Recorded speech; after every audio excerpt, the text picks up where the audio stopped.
So should I proceed or you have some? I said you can proceed, sir. You can proceed, sir. Okay. Good afternoon, everyone. My name is Ayola Alaka, and I've been challenged to come and meet with us, for all of us to have a roundtable discussion around um, agency banking performance management, which is one of the courses on the route to the agency banking certification of the Chartered of Bankers of Nigeria. Please, can you confirm? I want somebody from the um, audience to confirm that they can hear me. I can hear you. Okay. Okay, so please, during the course of the conversation, if there is any case of somebody stop hearing me and all of that, you can just let me know so that. Okay. Okay, Sir, so we are here. sir, will you be sharing the slide, or I should help you with the slide? Okay, yes. Help me with the slide. Okay, Help sir. me with the slide. Okay, so we are here generally to rub minds together on agency banking performance management. I call it mind rubbing because I understand that it's one of the subject area on the route to agency banking certification. I'm also aware that the institute have worked with all of us, they're giving us the study pack and all of that. So, which I believe will prepare us for the course, for the exam. Anyway, so I want to believe that there may be some sort of questions that we have around the concept and all of that. So I'm going to use the first 30 minutes to take us through. I prepare like a short discussion slide to just take us through. I think my understanding of the course and some of the things I know that the institute is likely to be looking for, right? And then I will stop, I will pause to get reaction from all of us, and then there are specific questions that we have so that we can all tackle it together. So, by way of agenda, this is what I have put together. So, basically, if all of us go to the next slide there, Israel, all of us understand the concept of agency banking because I understand that there's been a series of courses before we get to this stage, right? How if you look at the macroeconomic situation in Nigeria in the past 10, 20 years, in a way, it kind of affects the rate of financial inclusion in the country. And at the time, the leadership within the CBN began the concept of agency banking, which they believe can help to accelerate financial inclusion in Nigeria. There has been so many attempts in the past, to ensure that there is an improvement in the rate of financial inclusion. And then there have been so many attempts even at agency banking in the past and all of that. But I think in the last, I say 10 years because we got either like 2015, some sort of framework effort from the regulators between that time, seems to be yielding result. And that is why today in Nigeria, if I step out of my house here, I can see an agent where I can do basic financial transaction. Now, when we understand the concept of agency banking, for us to be a well-rounded professional, we need to know how to manage performance of an agency banking scheme. I'm sure that all of us know, we are aware that there are so many parties in agency banking. So there is a financial institution that owns an agency banking scheme, right? There is a third party that we can call an agent. So if you look at the strictly law of contract, that financial institution in this case, we can call them principal. There is an agent that the a financial institution empower, deploy facilities to be rendering basic financial services. In between the agent and principal, there's some people in between that we call the technical partners, maybe infrastructure service provider and all of that. That kind of power the technology that the financial institution is deploying to the agent to enable them to do basic financial transaction. And also there is customer who now goes to agent location to do transaction. Surrounding all of this process, we have the regulators. that have set the rule that will guide the agent, that will guide the technical partner, that will guide the financial institution to ensure that everybody in the value chain gets value and no one cheats the other person. So now, when we now come to the concept of performance management, all of us on this call, we want to sit for this examination. We need to have the thinking of a financial institution, right? You are not to think like an agent. You are not to think like a regulator and all of that. You are to think like a financial institution that is deploying the agency banking scheme to an agent. So if I want to measure performance, how do I ensure that?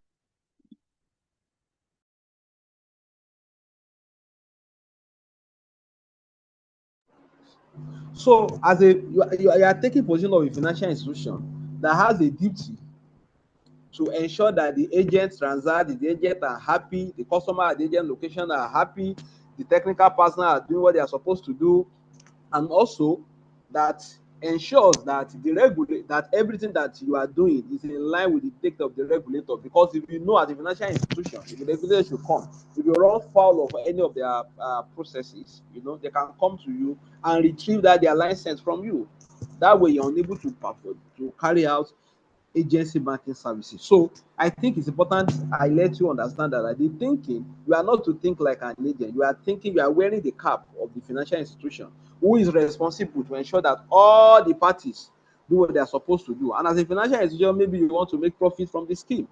So, you now need to start thinking about the various performance lenses that ensure that you are doing well to regulators so that they don't retrieve their license. You are doing well to the agents so that out of so many agency banking service provider in the public, they want to uh, run the agency banking with you. We are doing well to customers and all of that. So that is the cap that we need to have. And that is why, even though this course is agency banking performance management, if you look at the syllabus, it is structured in a way to introduce us to the concept of performance management generally before going to the specific of agency banking.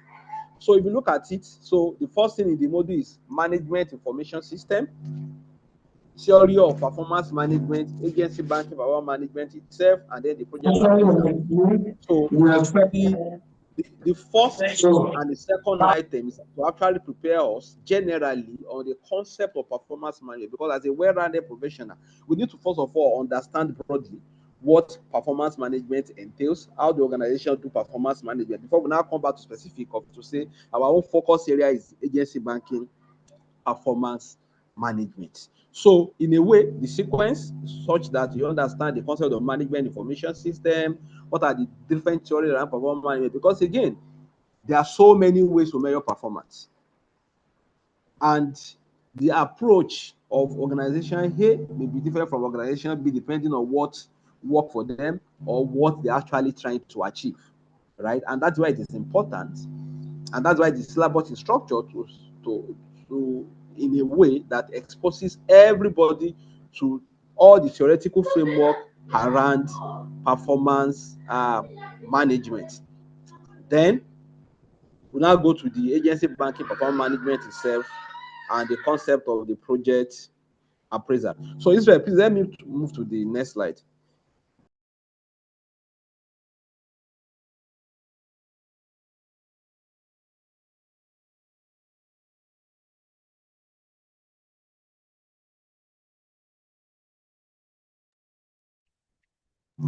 Okay, so the first item on the module is the management information system. And when we are saying performance management is all about, before you can start managing performance, you need to have a goal. This is what I want to achieve. You need to have strategy. What are the things I need to do to achieve my goal, right? So that is where you now write down series of steps around what you need to do. Say, I'll do this, I'll do that in order to achieve this goal. It is when you have a goal and you documented the strategy that performance manager can now come in, where somebody is now saying that, okay, this is what I've documented as my route to achieve my goal.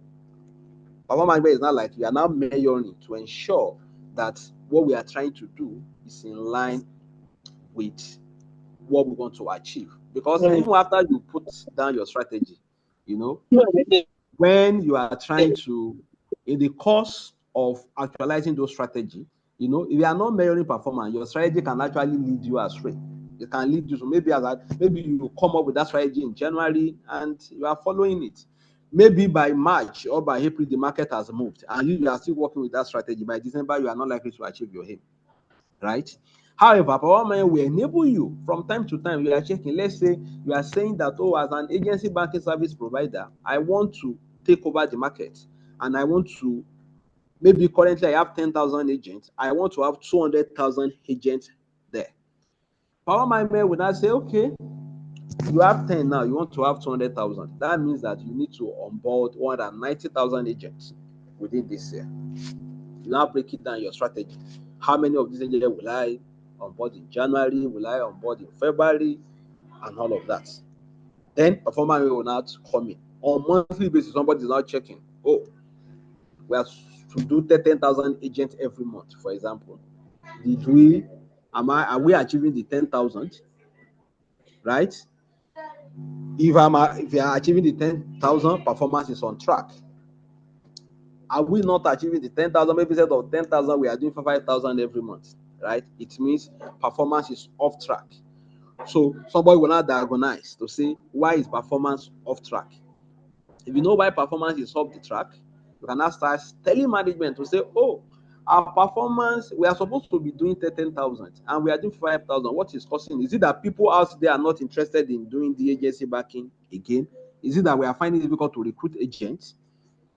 Maybe the answer is no. Because maybe you have some other data that says that, oh, other agency banking service provider, they're even recruiting more than us. So why is our own like that? Oh, maybe our pricing is too high. Maybe we are not giving them branding material and all of that. So it is performance management that will now, diagnosis to diagnose the reason for that low performance, and then the feedback loop will now take you back to management to say that, okay, we are not meeting our number because of this, and these are the corrective actions that we need to do. Now, in doing all this, to manage performance end to end, typically management rely on what we call the management information system, right? Because there is no management information system. Let's use Nigeria as an example. So you've deployed agents across Nigeria. You want to manage your agency banking scheme and all of that. Some are in Lagos, some are in Maiduguri, some are in Abuja, and all of that. And when you look at how some of these things work for a financial institution, there are different data points, right? So now, some of these data points are now put together. There is now a structure around it through what we call the management information system, where management can go to retrieve data around the performance of the scheme. We are discussing agency banking today. It may not be agency banking. So the management information system, that's why it is defined to say it's a system for collecting, processing, and storing information to support decision making. In an MIS, for example, for all agent transactions performed yesterday, it's already on MIS today, for example, if not online real time. For all agents that you're on board, it's already on MIS. So beyond the marketers that are on the field trying to drive performance of the scheme, somebody in strategy or in performance management will now go to the MI to retrieve those information and analyze it, and then use it to guide management decision. And that is why the module introduces you in detail to the concept of MIS. We discuss different types of MIS, the transaction processing system. It can be customer relationship management, it can be enterprise resource planning, it can be inventory control system, and all sorts of management information system and they usually control around it so that people are not just dropping anything that they like there. So you go there because it is reliable, there is a control around it. Whoever a performance manager, for example, goes there to retrieve information, analyze that information, and present it to management to guide them in making decisions. Example, what I have given now to say, oh, we analyze from our MIS, we can see that on the average, we are doing like 5,000 every month. Our object is to do 10,000. Oh, my MI is saying we are doing 5,000. Oh, what do we need to? We now analyze what do we need to do to close the gap? Oh, is it that people are not doing agency banking again? They are doing, but they have problem with our own scheme. Now try to give out those information, try to understand the problem, and then management can ask, okay, this is what we need to do to close this gap. And that is why part of what the module highlighted as the role of a functional MIS is that it support decision making, it support data analytics, it ensures operational efficiency, because you can go to MIS and retrieve performance of all your agents across the country. Because you have that performance broken down into piecemeal, into smallest unit of data, you can analyze it. From there, you can see that, okay, I have 10,000 agents. Out of these 10,000 agents, is only 70,000 of is only 7,000 that is transacting. Oh, it means our active ratio is 7,000. So, as a performer, you are showing that to the management team. 70,000. Management team will say, oh, based on the information available in the market, activity ratio of agency banking scheme is usually 90. Why is our own 70? Then begin to ask questions on how to improve this. Beyond that, beyond the 70%, as a power manager, you can go there. And that is why data analytics is part of what is listed there. You can go there and say that, okay, yeah, we have 77,000 doing transaction, but when we double click on the number, when we analyze the number further, we can see that out of the 7,000 is only, say, 5,000 of them that is doing up to 100 transactions in a day. The rest of them are just doing maybe one, maybe two. They are not doing much. Oh, you analyze to say, oh, okay, if you pull all the transactions of those people doing 100 in a day together, what is the total? You now look at it, oh, it's just these 5,000 people. They are the one responsible for the 99.9% of our transaction. It means the remaining set of people are not doing much. What do we need to do to bring them up to speed, so that there is no business in their own area, there is no traffic in their own area? You try to understand what order. So again, you can go there, you do a data analytics, to guide management in making decisions, to ensure that the goal, to ensure that the scheme is working in line, the performance is on track, in line with the goal that have been set from the beginning of the financial year. Again, operational efficiency. There are things, there are so many measures of performance. You are trying to see why you are not, why your onboarding is low. You try to check, you send survey to customer, you see that people are not happy with your onboarding process, or maybe because your technical partner, when you put your card in your POS for your own agency banking scheme, the thing will be rolling, it will take forever for it to roll. Because of that, when customer comes to agent location, and because of the nature of the market, where there is no exclusivity, and the agent has POS of maybe 2-3 service providers, so because of that, they're not even bringing out your own, right? Because of this. So because the transaction is slow, now try to look at it. So our slow, because you can see there to say that, okay, maybe you extract transaction data from your MIS, and you can see that, okay, out of every 10 transactions, 3 used to fail. It means our failure rate is 30%. What is causing this failure? Right? You're asking question from the business team. Oh, they look at, oh, it's our technical partner. They are the one causing this. That is the telco that is causing this.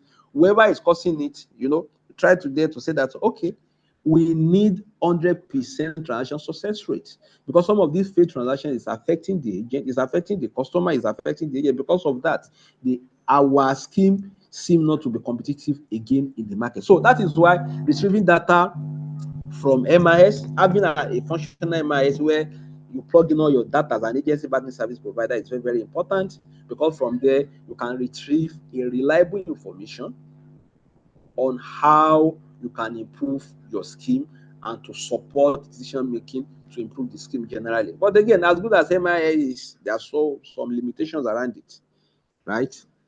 It is not free. It is costly to implement, right? There could be data quality issue, garbage in, garbage out, because at the end of the day, typically there'll be an IT team that connects various subsystems to the MIS, right? So what that means that it's human being that is entering data there.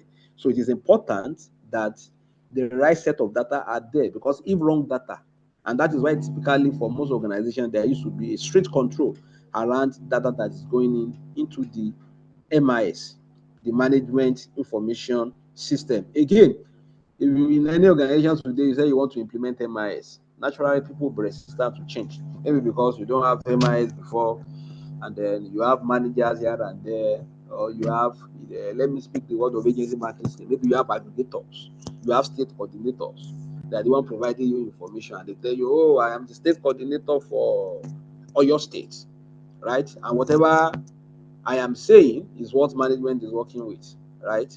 But suddenly they implement an MIS where all the data flow to the center, connected to the MIS. Somebody is analyzing from there, and I'm telling them that, see, people, your state is very big. There is Ibadan, there is Ogbomoso, there is everywhere. And I'm saying that, see, we're having low onboarding because in your state, there is a player called Money Point. So because of this money point, people are not Nigerians are not ready to enroll with us for their to act as our agents, right? And that is why the number is low. So I'm saying that as state coordinator, and I've been doing that for years, and whatever I say, management will act on it. But now there's not a functional MIS where somebody analyze from the back and say, hey, well, what you are saying is correct, but from the data that is before us, this your statement is only specific to Ibadan. Because in Ogbomoso, because last month you enrolled 5,000 agents from Oyo State, and we can see that from the 5,000, there's only 2 that you enroll from Ibadan. There's still Ogbomoso, there is Isheyin, there is every other part where that accounted for 4,098. So what that means is that we are still competitive in those areas. But in Ibadan, what we are saying around money points affecting our market share is only applicable to Ibadan.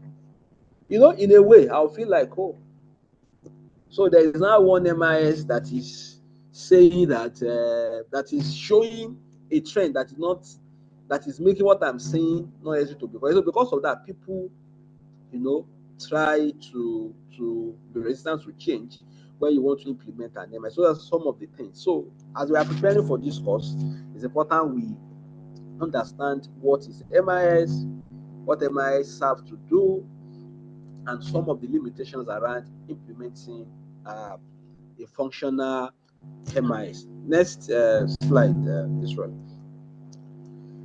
So this is not the next slide. Is it the next thing on the slide? Maybe now they are focused in the class.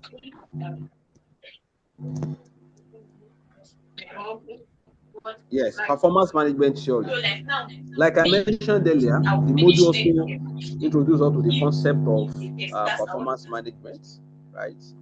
Because there are different schools of thought when it comes to measuring performance. And like I explained, doing organization performance hand to hand, right? Hand to hand. So let's say all of us now, XYZ Nigeria Limited or XYZ Bank, we are running an agency banking scheme, right? We can have a goal that says we want to take over the market by deploying 100,000 agents. Done. We want to make profits. We want to be household name where people say what is good about us, right? When we have all these aspirations, we need to put a framework behind it to achieve those aspirations.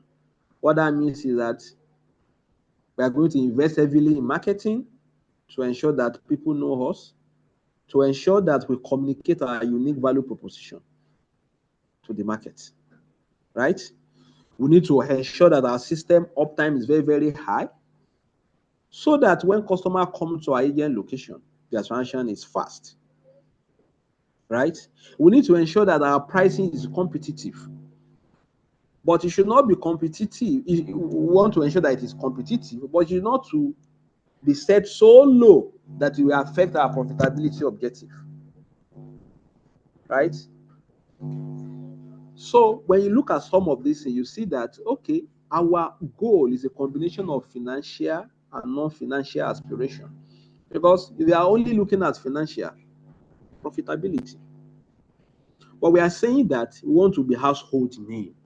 Being household name means that our customer, the customer that are going to agent location, must be able to recommend us, must see us as an advocate, right? So it means that within our objective, right, there are things that we want to be doing that will make customer to say that, oh, when they get to agent location, even where agent give them POS that is not of XYZ bank, customer then they will say that, no, I want to do it.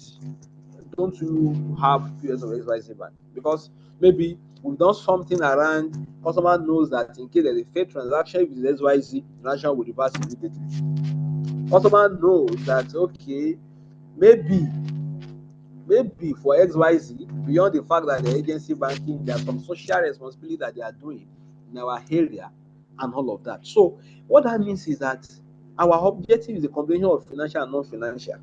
And that is why if you want to come up with how to start measuring your performance, you need to situate your objective and know the principle that you are going to follow. Because if you look at several performance management theory, right, there are different approach: balance scorecard, performance measurement matrix, 2 point model, performance prism. All of them are good, right? The things put together by various scholars in the past, right?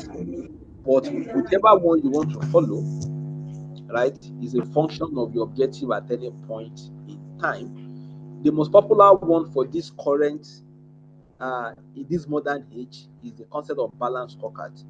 Because in a balanced scorecard, there are about 4 perspectives that try to measure everything hand to hand. There's financial perspective, there's customer perspective, there is operational efficiency perspective, and there's a perspective around learning and growth, right? So, and that is why the most popular one is the concept of balanced scorecard. But again, because it's kind of incorporate what every other uh, theorist of our management they are talking about, right? So again, as we are preparing for this, we need to understand all those approaches in our study pack, particularly the the differences between all of them, because some of them are strictly financial, some combine both financial and non-financial adjacencies into the framework. So it's important we know and for us to understand that at the end of the day, what each theory tends to achieve is around improving organizational performance. And generally too, the process when it comes to managing performance, you have the goal that you set, you monitor performance against the goal. You understand? You measure the performance, is it in line with the objective, and then you keep coming up with various improvement methodology, because that's the whole essence of performance management. Let's say we are here to say, oh, we want to, as XYZ bank, we want to make 12 million by the end of the year. What that means is that on monthly basis, we must be making 1 million. If nobody is measuring it, if there is no system in place that's measuring it, you just get to December and you realize that instead of 12 million, you check your P&L, you only make 2 million. But if there is there are systems in place, there is a strong performance management framework in place on a monthly basis, somebody is checking, oh, instead of 1 million this month, it's only 800,000 that we made. So do variance analysis, work out the performance gap. You ask the business team the question, you ask the technical partner relevant question, you get the feedback from the agent themselves and all of that, and you come up with corrective action so that they can correct it, right? It can even be a case that you're even the performance is above, let's say from the 1 million, you're now making 1.2 million. Oh, what has happened? Right? You can see that, oh, if you even get it right, we have all it takes to even be making 2 million on a monthly basis, right? Because so from the analysis of performance, you can see The whole essence of our management is to see how to improve, and the scope of our So management we should goes go now. beyond maybe just Go transaction. It's also involving the human being involved in the process, because all hands must be on deck if every organization will achieve their objective. Next, next slide.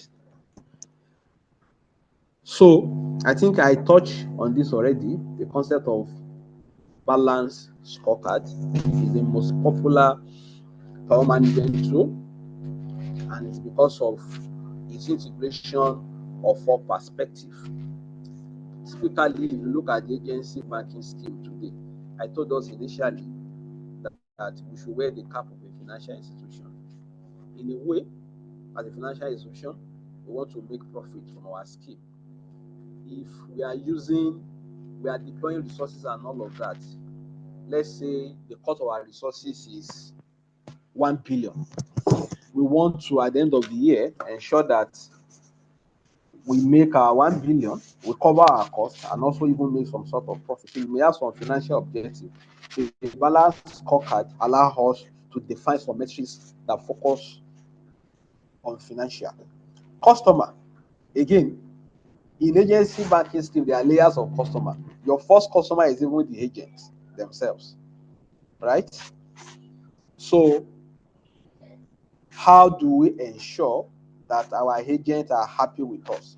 How will our agents choose us above the competitors? Right? A balanced scorecard that allows you to define metrics around agent satisfaction, customer satisfaction, and all of that. And also, the customer, which is your, let me say, your grandchildren. You understand? Because after the customer that are now transacting at agent location, because they may not necessarily be customer of, they may not necessarily have account with XYZ bank, right? Those want to, they want to be happy, right? A balanced scorecard allow you, to set up metrics where you are measuring performance of this, such that, let's say you somebody can ask me, how will you know whether agent is happy or not? No, you can look at within your scheme. Let's say you're even doing state by state. So you deploy agency banking scheme, you have agents in Lagos, you have agents in Abuja, or your state, right? And you see that, okay, in your state, in the month of June, they onboard 5,000 agents. In Lagos State, they onboard 10,000 agents in June. And then you are looking at performance of those agents, right? You've seen that, okay, by August, 2 months after, in Lagos, 20% of, out of the 50% of the agents that they onboarded in Lagos, they are no longer transacting. In fact, they are not dormant. They drop your terminal. But in Oyo State, 80% of the agents there are still transacting. We need to understand what happened, right? That way, if you want to measure the performance of the scheme state by state, you can say that, oh, seems the agents are more happy with us in Oyo State than in Lagos State, right? What do you use to judge? Dormancy ratio, right? Then you can now go send people there, or whoever is in charge, to know what is specific and all of that. So a balanced scorecard that allows you, to create metrics around all the other internal processes. How long does it take when your agent give a feedback, my POS is damaged, right? How long will it take us to resolve it? For example, is it that it will be there forever? Is it that we already have some field officers that immediately somebody, maybe they use our communication channel to let us know, or we run a report back in to see that, okay, agent this is no longer doing transaction. They're saying that, oh, it's because the POS is spoiled or something. Quickly, are we able to solve the problem? Or an agent do transaction and is saying that, oh, I did transaction that worth 1 million. I expect you to settle me 1 million. You settle me 800,000. How long are we able to quickly reconcile?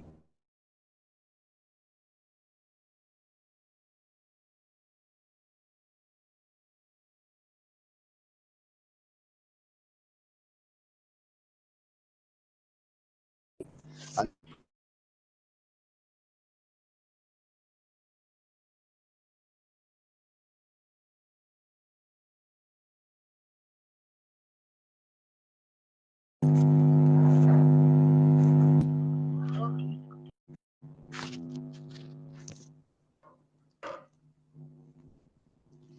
Hello,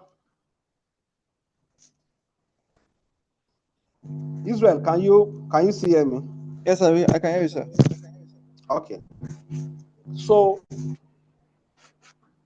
internal process need to be optimal, and then learning and growth. In an agency banking scheme now, there's a whole lot of things that financial institutional bank and all of that need to know. Agents and all of that need to know. For example, regulation. Regulators set limits on the amount of transaction that can be consummated at agent location. Agents need to know, right? Your staff need to know. Because your staff don't know, they cannot communicate it to agents. And even the agent don't know, they cannot communicate it to the customer, right? So training is also very, very important in running an agency banking scheme. And the balance scorecard allow every organization to create a metric to see how well are we training our workforce, how well are we training everybody in the value chain, how well are people growing. Is it that they are just there doing transaction and then we are making money and all of that? That is why a balanced scorecard seems more superior in the current age more than every other theory of performance, every other performance management tools. Let me put it that way. And benefits that you link strategy to measurable outcome and encourage a balanced view of success. Imagine you are meeting your profit target, but your customers are not happy. You deploy a survey, agents are not happy, customers are not happy. What that means that that profit that you are making can only be for short term, because in the long run, because your agents are not happy, they will drop off from your scale. Because customers are not happy, they will stop going to your agent's location. It means you're so if there is no balance color that is showing there, we just be happy we are making profit. But a balance color is showing that, oh yes, we set a profit target of 1 billion, we're even making 2 billion. But when you look at the customer perspective, oh, we are scoring so low here. You already know that, hey, our profit is at stake. Then necessary immediate action can be taken to improve customer. Or we are seeing that, oh, our customers are happy, but our internal process has faults. Oh, there is one customer that has a reconciliation issue, is arguing with us that our settlement is not complete and all of that. And for 2, 3 months, we are still there. We just know that this thing that is saying our customer, the percent that is saying our customers are happy, in not too distant future, we don't address our internal business process, customer will start being angry with us, and it will go a long way to affect our profitability. All any our customers don't know anything. We are just incurring our agents or our even internal staff.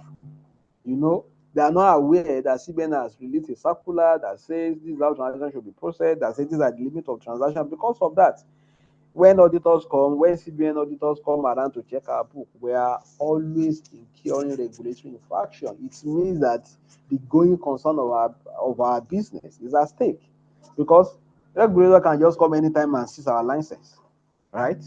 And if agents know, and if they seize your license, agent can easily move to other people and all of that. So a balanced scorecard, enables organization to see all the perspective combined together, right?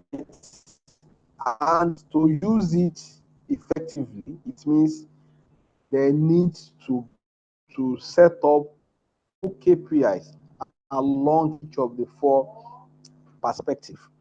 Next, next, next slide.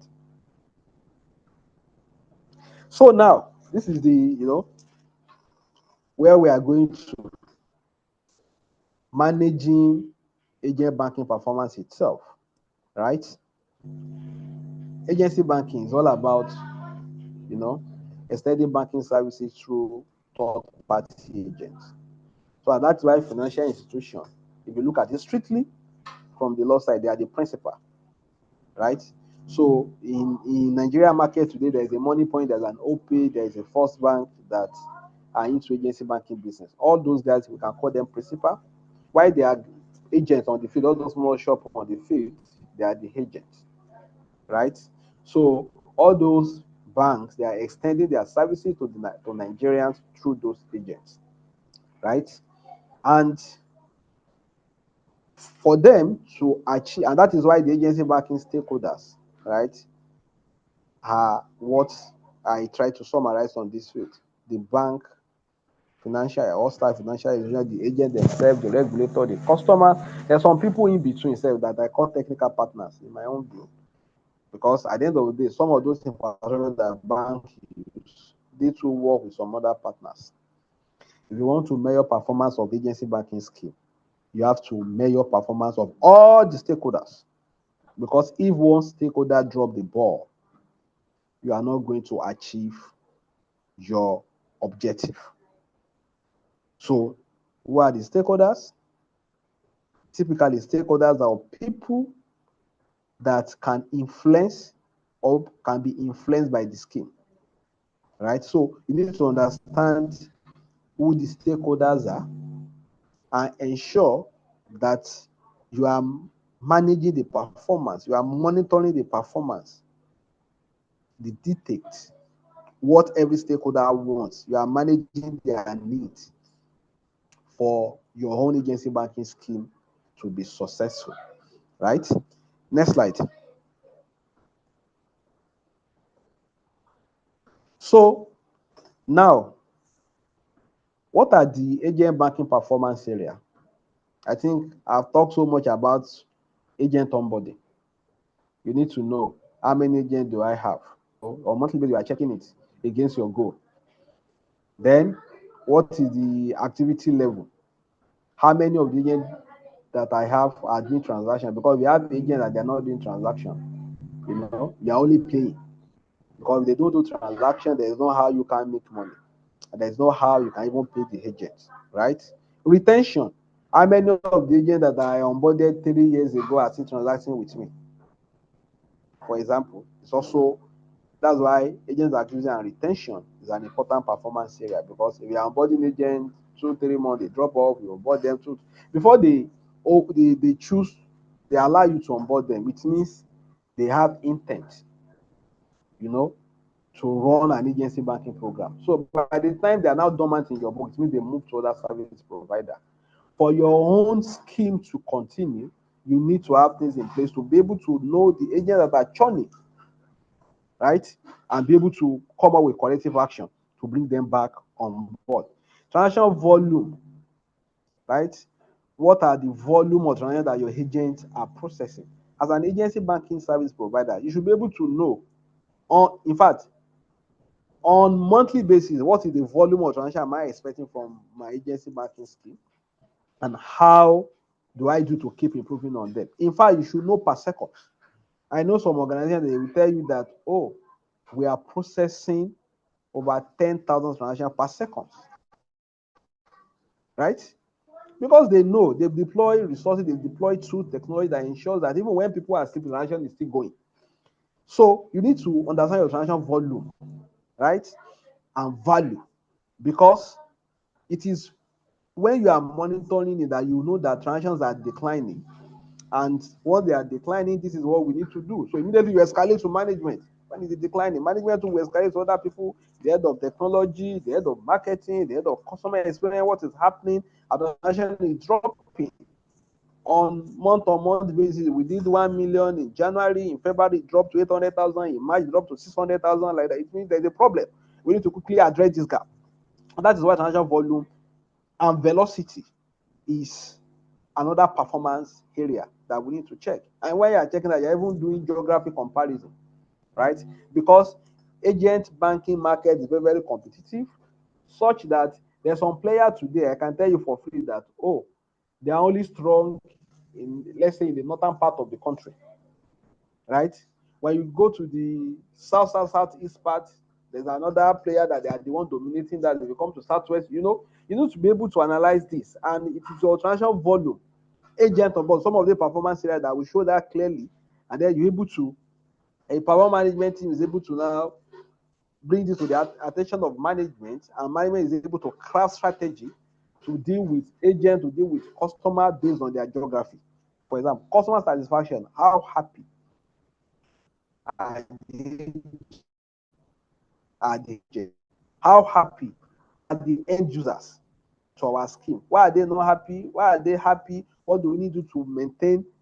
Let's say they are even happy. They've now become our advocates. Today in Nigeria today, I'm sure that most times if you are doing transaction and you have some sort of network and all of that, some people will ask you, oh, which bank are you using? When you tell them, they will say, no, why are you not using so? Right?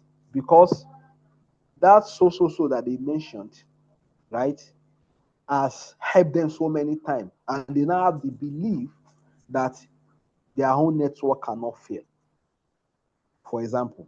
So it means their own customer have turned to their advocate, right? Without paying for marketing, the customer, they are the one that will tell you that, oh, these people, they don't used to pay. You see those other ones, they're always the problem and all of that, right? It is so it is when you are measuring the satisfaction level, right? How are you when customer transact at different location? Are you able to deploy survey directly to the customer? Most especially if those customers are customers of your own institution. Are you able to deploy survey to to the agent to understand their pain point? And then are you doing market research to have information around what other schemes in the market are doing so that you can pick up learning from there to uh, improve your own scheme? Operational efficiency, how good are your processes? And regulatory compliance, how are you complying with some of the things of the regulators?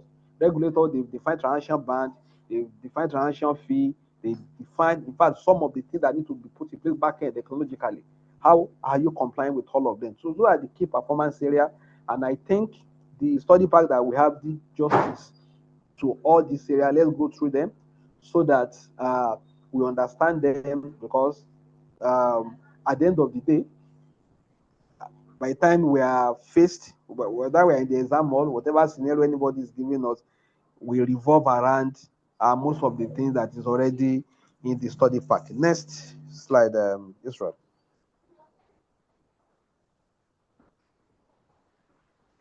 Okay, I think I mentioned this earlier. To say balanced scorecard is the most popular when it comes to performance management generally, because of the kind of balance view is giving. And then, there could be metrics, there could be questions around the metrics and all of that. I've talked about this in the previous slide. So transaction volume, transaction velocity, agent churn rate, net promoter score, right? Out of all your agents, how many of them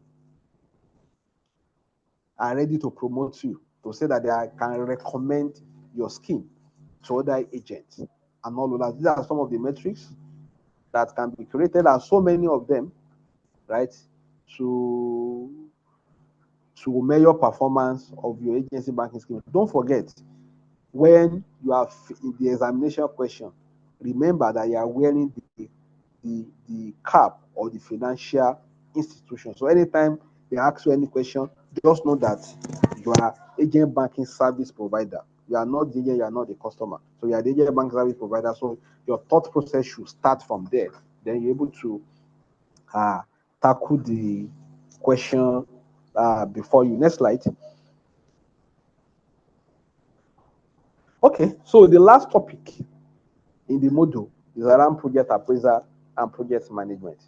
If you listen to what I've been saying since, it's all around understand the performance of your scheme, come up with corrective action, right, so that you can improve. Coming up with corrective action, may mean that there could be a feature that your own scheme don't have, or there could be a service that you are not rendering that you need to start rendering.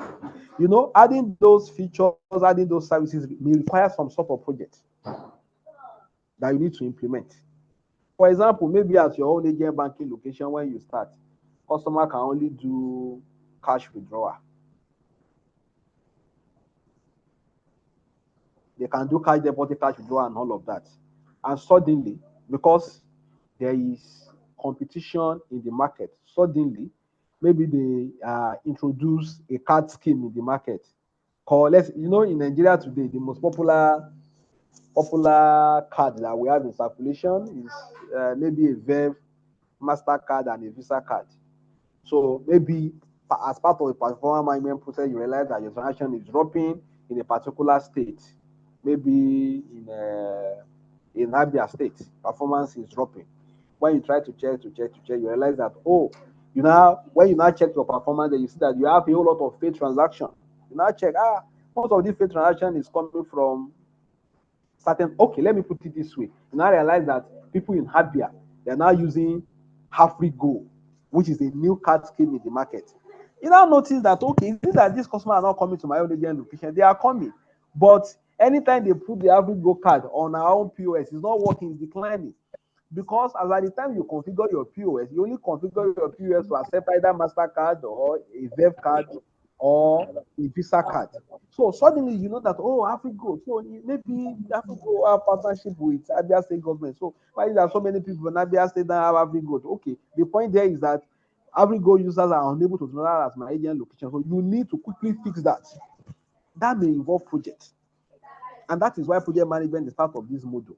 So in anything around improving your performance, some of them may be things that require you to go back to the drawing board to improve on your service or your infrastructure or something. And that is why in performance management and project management, there is not how you discuss performance that you're not going to discuss projects. And that is why, and also beyond that, there could be things to say. There are so many competition in the market. What else can we do to make our own agent banking competitive? Right? What else can we do to make our agent banking competitive? Then just think of, oh, most time, what most service providers are doing in the market is basically cash in, cash out. Customer coming to withdraw and customer coming to deposit. What else can we do? You now thought of some concept to say that, okay, let me this is my agency banking, let me onboard so many other services, right? Can I start doing, let's say, disbursement, or can I go and partner with some travel agencies such that they can now tell their own customer that anytime they want to buy tickets, they can come to my agent location. Or, for example, okay, let's say there is a transport scheme that government is running, and there is one type of card that government normally use, that citizens normally use to access the transport service. Okay, let's add it on our agent banking system such that people can now go to our own agent to load their transport card. By the time you are thinking about that, that service is not currently available at your agent location. You need to quickly implement that service so that it can be available to your agents nationwide, right? In implementing that, you need to go into project mode. And that's why most service providers have a project team. And that is why the module covers things around project management. And for anything that you need to do, you need to be able to evaluate for about, is it possible for us to achieve it, or is it going to be a white elephant project? If it's something that is feasible, what is the value in it for us? What are we going to make? Are we doing it because of nice to have, or we are doing it for profitability sake, or we are doing it to satisfy our customer? So that's why project appraisal is very, very important. And in the appraisal process, you identify the need. What exactly are we trying to achieve? We want to implement AfriGo so that our POS can be accepting AfriGo. That is the need. If there is no need for it, maybe you not do it because there's a cost attached to the project.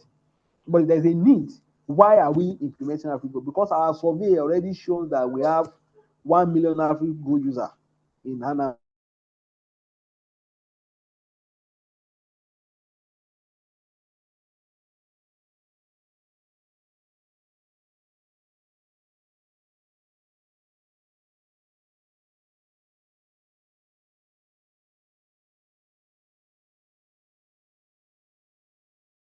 Different approach to, the implementation that says you go into the project mode.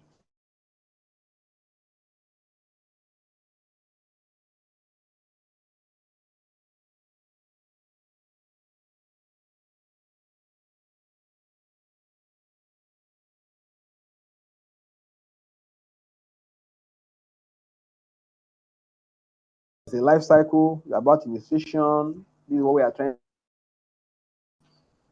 around the resources that you need, the human being that is needed, that, and then you go into the execution mode where, from the planning phase, you define how long it will take, the step by step process to implement the project. You execute and then you monitor. So that, because when you are not monitoring execution, you won't know if things are going off track.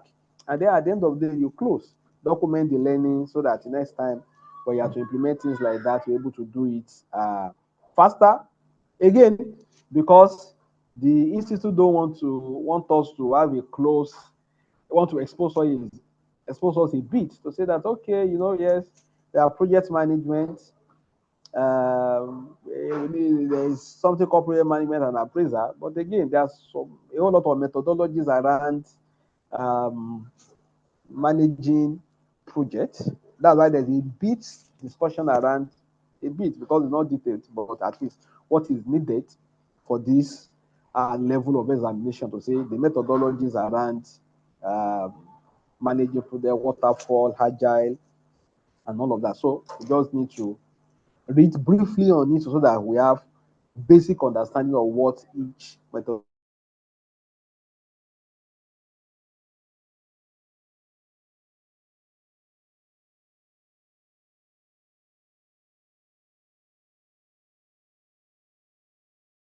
in the project management. So so today, what we are interested in is more about how do we prepare for this exam. I can assure you that um, looking at our journey in this education program, I want to believe that performance management is one of the simplest. It's for us once we have the right thinking around we are financial institution, then passing this exam is very, very easy, right? If you understand the agency banking business itself, and you know that we are the institution and we are trying to manage performance, and in managing performance, we need to consider everybody, right? It becomes easier for us to navigate. What do we need to do? We need to understand the agent banking performance area, key performance areas. I listed some of them on this deck, right? And then practice scenarios. The study part before us is more of literature, but the question that we are going, because this is preparing us as a professional, so some of the question will come in scenario, will be scenario based, where they will ask us question around the way things are in agent banking environment. So they may not likely ask us to say what is balance scorecard and all of that. You understand? But there could be scenarios that maybe one or two sentence kind of scenario, and then bring out two, three questions from that. So we need to be prepared for that. Cause and effect link, right? For every scenario, uh, they'll describe what is there, and then we should be able to know the cause and effect. If you listen to me carefully too, every time I'm talking about performance management, performance drop, right? We need to understand why it dropped, that is the cause, and we need to know the impact on our goal. Oh, because performance drop, we can't meet our transaction volume target, we can't meet our profit target. You understand?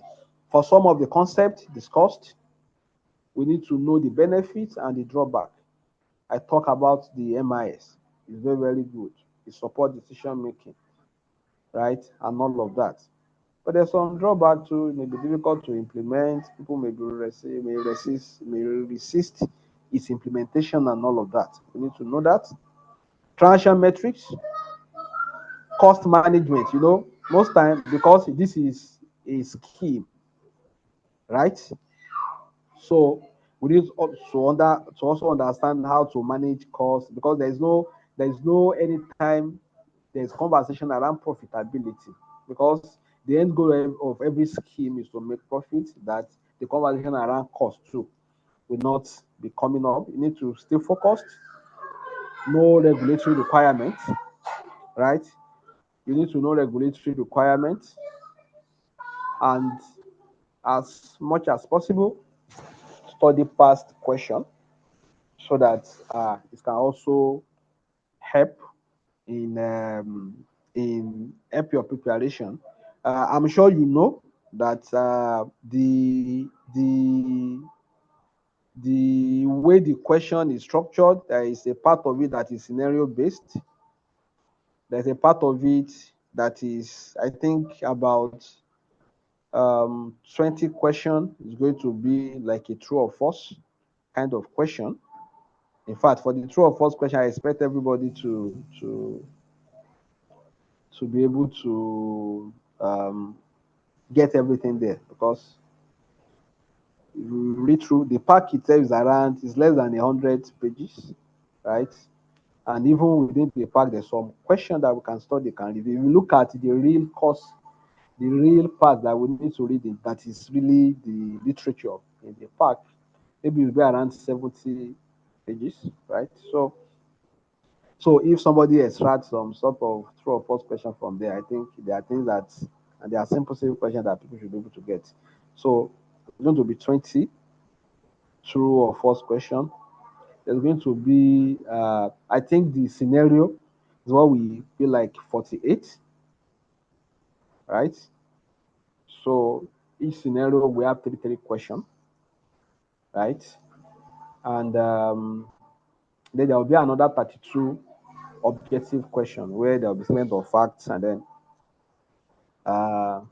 you're expected that will give you an array of options and you're expected to take one from. So for me, it's an exam that we should see no reason to fear, right? Uh, Once we're able to, have that thinking I talk about, thinking of a financial of an agency banking service provider, you know, I'm sure that all of us we are set to excel in the examination. So, Israel, next slide. I think go to the next slide. So, there are some checklists that you need to, a day to your exam, try to review, check yourself against some of these things. Do I understand the MIS? What is MIS for? And what are its limitations? What are the perspective imbalance scorecard? What are the agent banking performance area? What are the steps in project management? And then what are key project appraiser, and what are key performance metrics? So some of these checklists is important. Check them to see how well you understand some of these things. So I believe working with this checklist is also going to help. Next slide.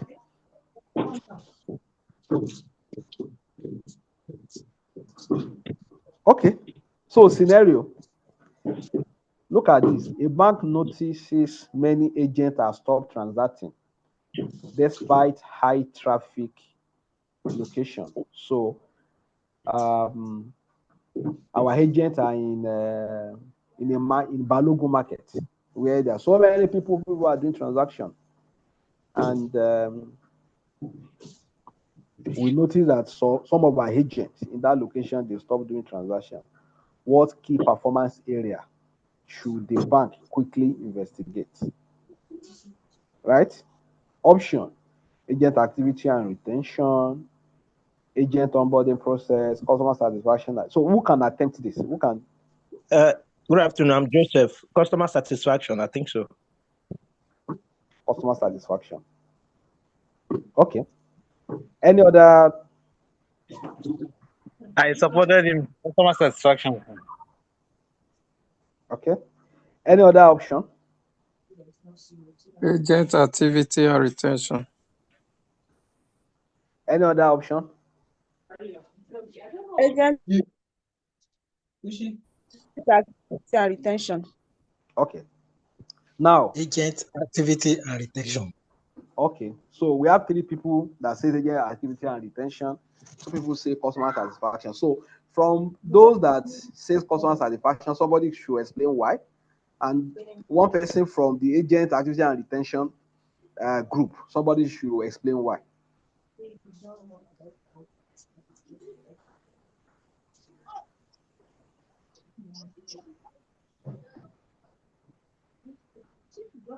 Why I said it is customer satisfaction. There are other competitors. Is it customer? There's Okay. probably, there's Is it probably customer what, satisfaction? yes, customer satisfaction. The other competitors may have some facilities in their own, maybe probably POS that the POS device that I'm having do not have. So when they are not satisfied with my satisfaction, probably because of network problem or because they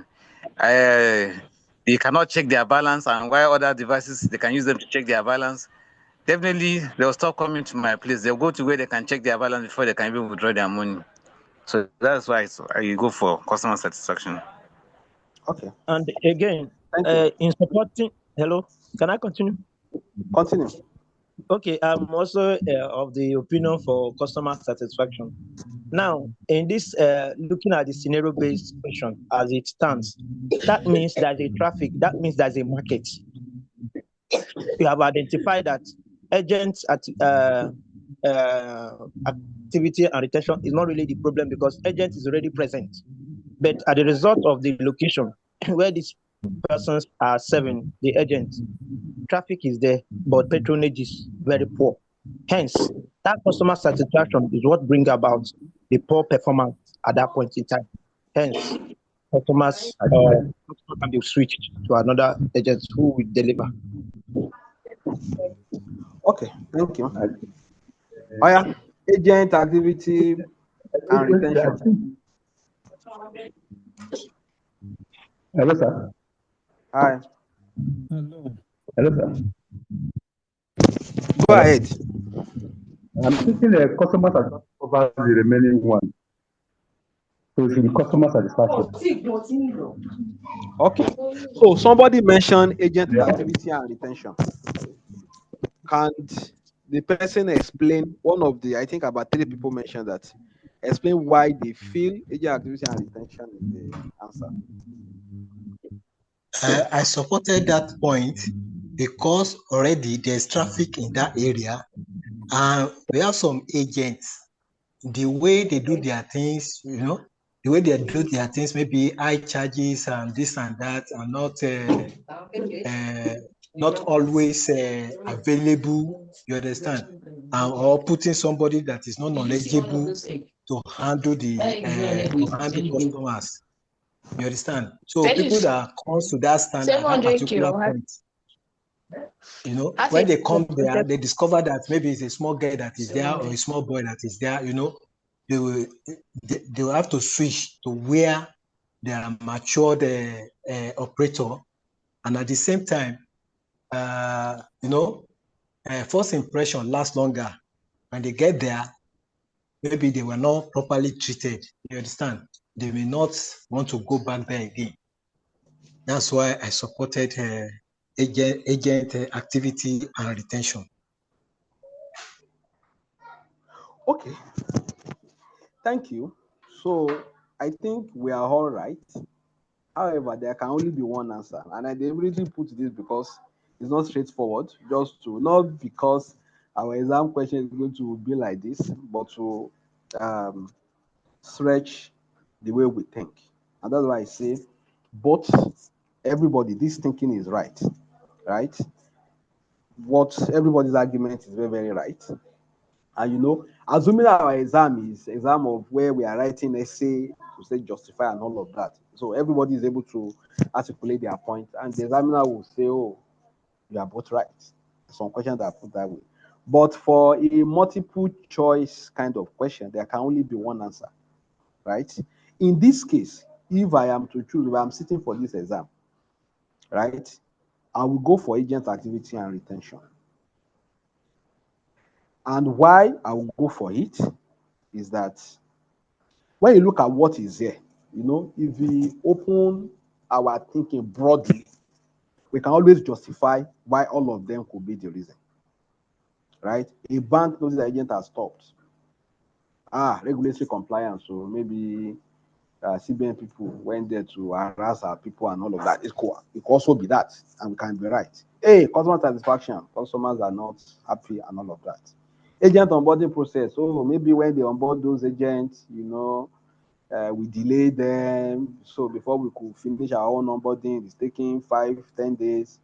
One fintech just come and deploy within 2 hours and all of that. So if we keep, overthinking it, we see reason why all of them are the answer. But if you look at the nature of the question, a bank notice many agents have stopped transacting despite high traffic location. What KPI should they quickly investigate? Okay, this man. Yes, sir. Sorry, sir. Sir, from that question, sir, a bank, we're talking of one bank out of many, have Yes. stopped transacting despite high traffic location. In other words, other banks are transacting, and these other banks are using the same agent to transact. So in other words, there's something wrong with that particular bank. So I think what I think could be wrong with that particular bank is nothing but customer satisfaction. It's a particular bank, one bank out of many, have stopped transacting, and these same agents are the one using that other banks are using to transact, and those other banks are transacting with this same agent. So definitely, I don't know. I think what I will go for is customer satisfaction. Okay. So see, the question is saying that a bank notice many agents have stopped transacting. So let's say the bank is Union Bank. They notice that many of their agents have stopped transacting in Balogun markets. And we know that Balogun market, people are so many there, and all of that transaction is happening there. We now know that we have so many agents there, but a large proportion of our agents there, they have stopped doing transaction. And it's an high traffic location. It's not that, it's on Monday, it's a particular section of the country where people don't work on Monday, for example. It's a high traffic. They've stopped doing their transaction. It means transaction is still happening there. It's our agent that has stopped doing transaction. What KPI should we quickly investigate? That's what they are saying, that agent activity and retention. Because those agents, they are still transacting, just that they are not transacting on our own platform. So does it mean that these our agents are now processing transaction with another player? So that's why you check. So let's say you have let's say 100 agents in that location. You've seen that transaction has gone down from Balogun market, and you go and check. After this 100, you understand?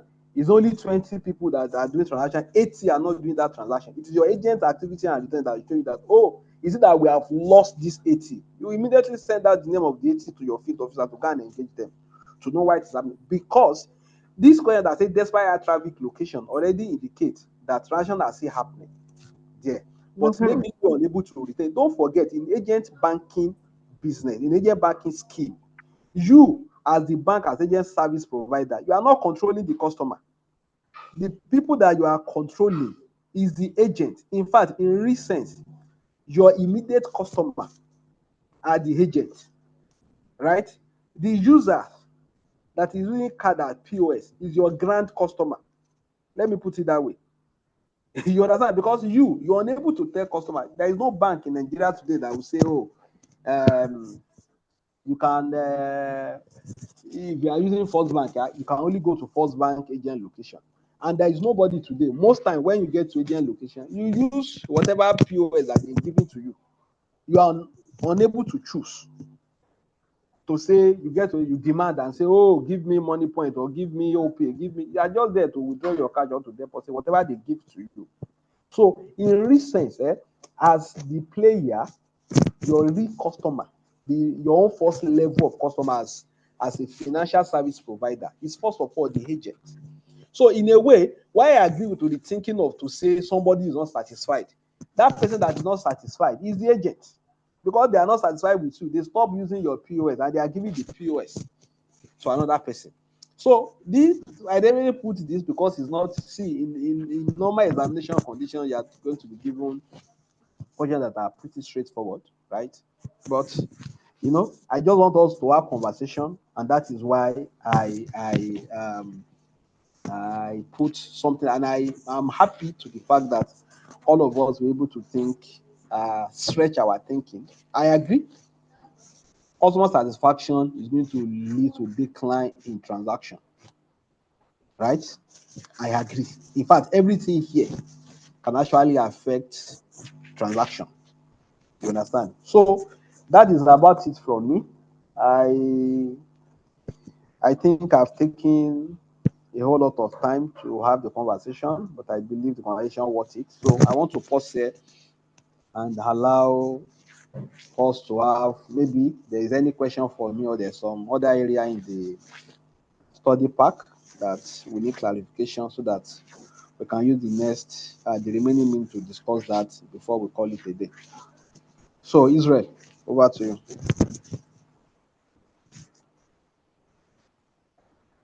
Okay. Hello. Hi. Okay. I'm Joseph. Thank you, sir, for taking us through these modules. I appreciate. Now, my question is that now this MIS, Management Information System, is a system that coordinates every agent's functionality in the agency banking environment. Is it bank's responsibility to install this software and use it to manage, or is it the aggregator of this agent that does that in terms of the fintechs? Or I don't know where when you put banks and financial institutions. So with the two, is it aggregator? Are they still referred as the financial institution, or the bank in which they have the license to operate that is responsible to champion the management information system software to coordinate all the financial responsibility around the environment? Or again, that of agent, what is his sole responsibility? Is it just to relate with clients and give feedback to aggregator that whom issue the machines or terminals to him to offer such services? So that's where I'm not really, I just want to understand better in this aspect. Okay, thank you. Let me quickly clarify that. So agency banking, in a simple term, right, is a relationship between agency. The concept of principal and agent is basically relationship between a principal and an agent. A relationship between two people where one is principal and agent. One person authorize the second person to act on his behalf, right? The person that authorizes is the principal. The person who you authorize is the agent, right? In agent banking, the relationship starts from the principal. That principal can be financial institution, can be a bank. In fact, I think financial institution is the umbrella name. Let me put it that way. So it cannot be bank, it can be fintech, it can be whatever. You understand? Is the principal. So the principal owns the infrastructure, right? They hold the POS. They hold everything. They now deploy that infrastructure to an agent to say, agent, I am giving you my POS. That POS now, I have installed some software on it, some technology, be using it to do transaction. Now, you are using MIS to monitor performance of agent. The person that will install the MIS to monitor performance is the principal, which in this case is a financial institution. They are the one that will deploy, because the agent only want to do transaction and earn his own commission. I like the fact that you mentioned aggregator, right? In driving performance of agency banking, for example, most institutions will now have some aggregator to say that I am a bank. Let's say I am a First Bank, right? I want to have agents everywhere in the country. I cannot have somebody, because I didn't want everybody to be coming to my office, I can appoint an aggregator. Some people call them super agents. I can give my aggregator to say, take 1,000 POS, right? Your own role is to be going around Lagos, go and look for people that want to do agency banking with me, First Bank, and deploy my terminals to them, right? So aggregator is a form of agent, but for him, he's not doing transaction. He's only deploying POS to the field agent, right? So when you are now talking about MI, the person that will implement MIS is the financial institution, because they can use that MIS to monitor performance of the aggregator, to even monitor performance of the feed agent. Because on your MIS, you can input it on your MIS to say, this aggregator, this is the number of agents that the aggregator has deployed POS to, right? So in terms of who install MIS, right, it is the responsibility of financial institution. So that is that. Why you are saying that, what is the responsibility of agent? Agent is to do transaction. They are the one acting on your behalf. So when a customer comes to a POS location, they are the one attending. They are the one that you deploy that POS to. You understand? They are the one attending to your customers, and it's when they do transaction, you can see it from back end, and it's from that their transaction that you are making money. You are going to pay them as agent. Even if you are paying as agent, you are still paying for the transaction that the agents are performing. I don't know whether that clarifies your question. Thank you, sir. Very, very clear, clarified. I appreciate it. Yes. Thank you. All right, thank you, sir. Is anyone who has any other question for Mr. Ayola? If you have any question, please say your question, please, so you can answer it before you leave. Hello, sir. Okay, good afternoon, sir. Good afternoon. Thank you so much for this presentation. Please, the question that I have, the situation whereby you have been debited, and your customer is being debited, and you are trying to contact your FI concerning that particular transaction, and all their communication line not working. You understand? Their WhatsApp, email, and every other thing not working. Yet the customer is complaining. How do we resolve this? Okay. So you want to, there is a dispense error, right? You call it, or a failed transaction. Yes, You are trying to reach out to your, so you are the agent, right? Yes. Okay. You are trying to reach out to your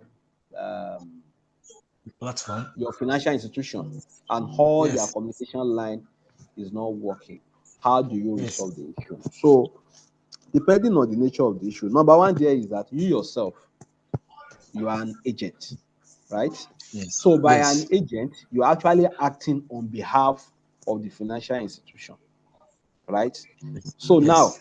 but customer don't understand that you're acting on behalf. It's in front of you. You want that issue Yes. resolved immediately. You have tried to reach out to them, to your own this thing, you cannot get them, right? Yes, Don't sir. be frustrated first. Your first responsibility is to be thinking about how to manage the customer in front of you, right? Okay. To say, Yes, sir. Madam, Mr. Here in front of me, sorry, this issue, I'm trying to reach out to my bank. I'm here to get across to them. Just be rest assured that we are going to investigate this issue, and I'll get back to you. If it's somebody that you can collect phone number, you can go. I will get back to you. You understand? Or if it's somebody that's living close by, because you're an agent, that you can say, okay, so just think of, first of all, your primary responsibility is how to manage the customer in front of you.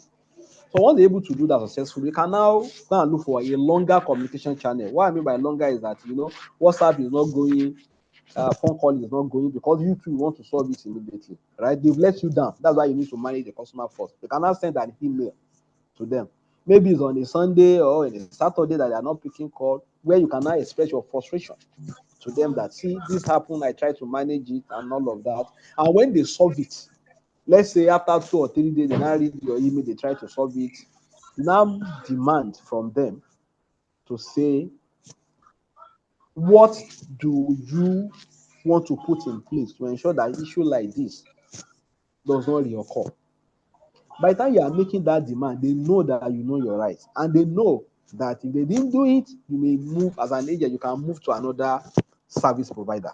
It's not that because they've solved it, you two will say, oh, it's fine. They now apologize. You say, no, no, you tell them that. So what I've put in place to ensure that next, because I asked you to manage the customer. That's theory. In reality, it may be difficult to manage the customer depending on the nature of the complaint. Or if the customer is somebody that is only passing by in the area for the first time, they try to do transaction with you. But to answer your question, strictly, the first primary responsibility is to manage the customer in front of you, while you can now look for a longer communication channel, because obviously since the shorter one is not working, you can now use a longer one to reach out to your financial institution. So that's how All I think you should proceed with that issue. right, sir. Thank you, sir. You're welcome. Anyone else with any other question?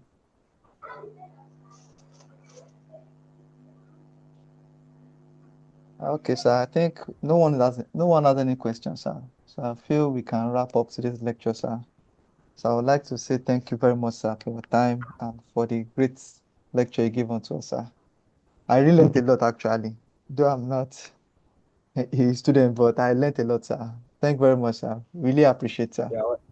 You're welcome. Thank you, everyone, Thank and you, I sir. wish everybody the Thank very you, sir. best. When are we writing this paper? On Thursday, sir. Thursday. Thursday. Oh, I wish everybody the best. Thank you, sir. Thank you, Just sir. stay calm, you understand, read the scenario, and go with, in fact, go with the, go with your mind. With Everybody you. will be successful. So take care. Bye. Amen. Thank you, sir. Thank you, sir.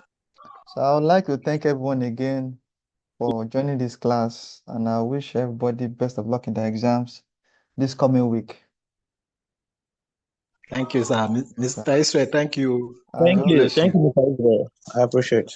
yes, sir. Please check your system. If you want to update your system. So it's not that we have issue on that day.